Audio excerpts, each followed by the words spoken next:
todas essas teorias gerais que apareceram na sociologia, na história, então são todas bolhas de sabão.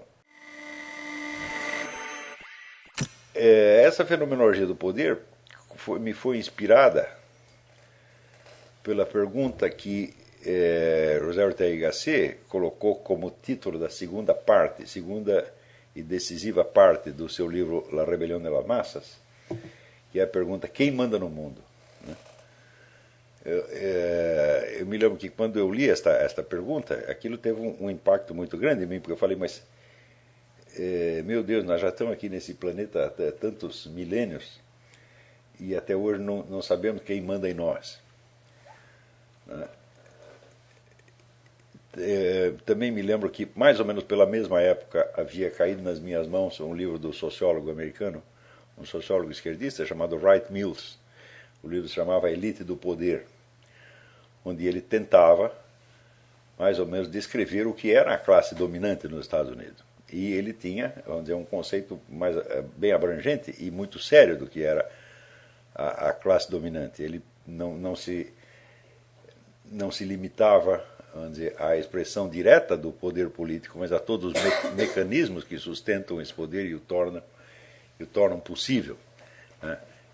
Círculos de influência, prestígios familiares, círculos de amizade, enfim, ele tentava abarcar todo o terreno. A descrição era ainda, vamos dizer, bastante sumária e incompleta, na medida em que ele se atinha à descrição propriamente sociológica, isso é, ele se interessava mais pelos grupos tomados como generalidades do que pelas pessoas concretas.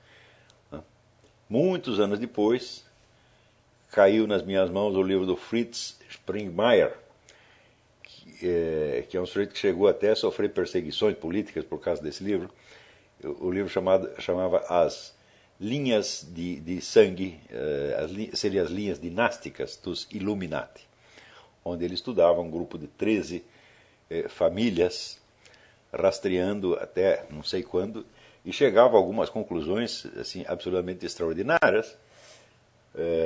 Por exemplo, ele notava... O livro é composto mais, vamos dizer, de fatos e informações do que interpretações. É exatamente o contrário da perspectiva do Wright Mills, que era bastante teórica e muito influenciada, vamos dizer, pelos métodos usuais da sociologia. O Springmeier ele se atinha mais, vamos dizer, aos fatos concretos e aos personagens individuais. E entre outras descobertas dele, ele viu que 21 presidentes dos Estados Unidos eram descendentes de reis europeus, especialmente de duas famílias, uma de reis da Inglaterra, Plantagenet, e a outra dos reis da França. E é evidente que basta este fato para você entender que a República não é tão republicana assim.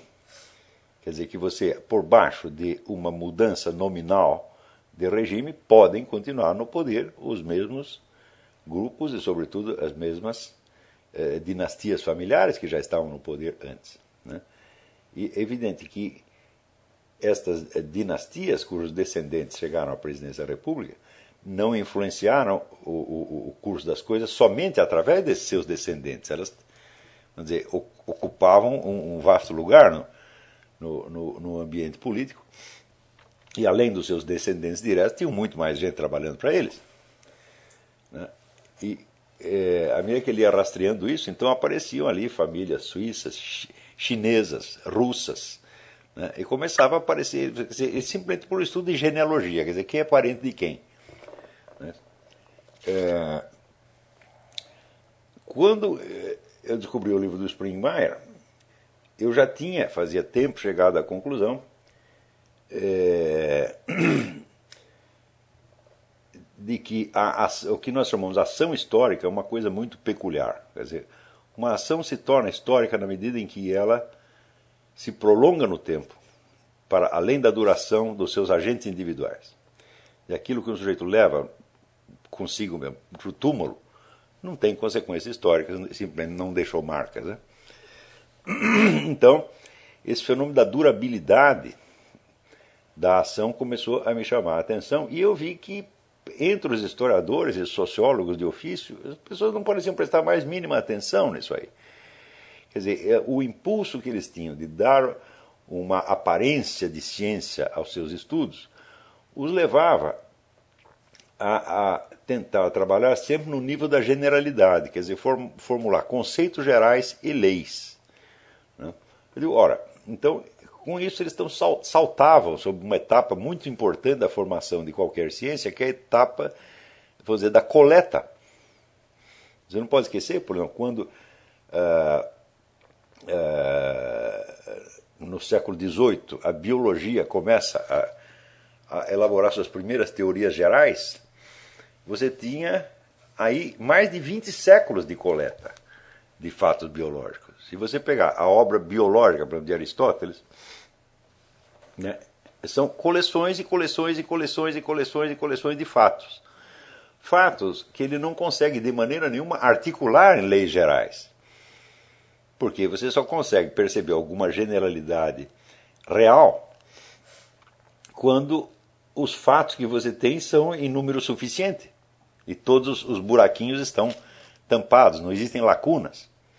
Tá certo? Então, a sociologia e a moderna ciência histórica, vamos dizer, voltada para a teorização, que não é o caso de todos os historiadores, né?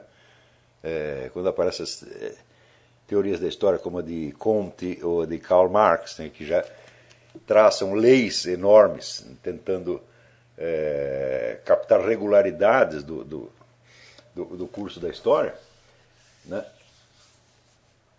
Eles esquecem o seguinte, que os instrumentos de pesquisa de fatos ainda eram muito recentes. Você vê que foi só a partir do século XVII que houve uma técnica correta, por exemplo, para a crítica dos documentos históricos. Como é que você lê um documento histórico, como é que você separa um documento falso do verdadeiro, como é que você consegue datar um documento que não tem data, por exemplo, a partir do estilo de caligrafia ou a partir da tinta que se usa. Quer dizer, todas as chamadas ciências auxiliares da história, elas eram relativamente recentes. E então a coleta de fatos simplesmente não era suficiente para fundamentar nenhuma generalização. Então todas essas teorias gerais que apareceram na sociologia, na história, elas são todas bolhas de sabão. Né? E, lamentavelmente, nós temos que voltar, vamos dizer, à coleta dos fatos individuais, juntar um fato com outro fato, e você conseguir, por exemplo, reconstituir uma linha constante, né, de ação que se prolonga por muitas gerações, sem perder o rumo, mas, ao contrário, se adaptando bem às mudanças da situação.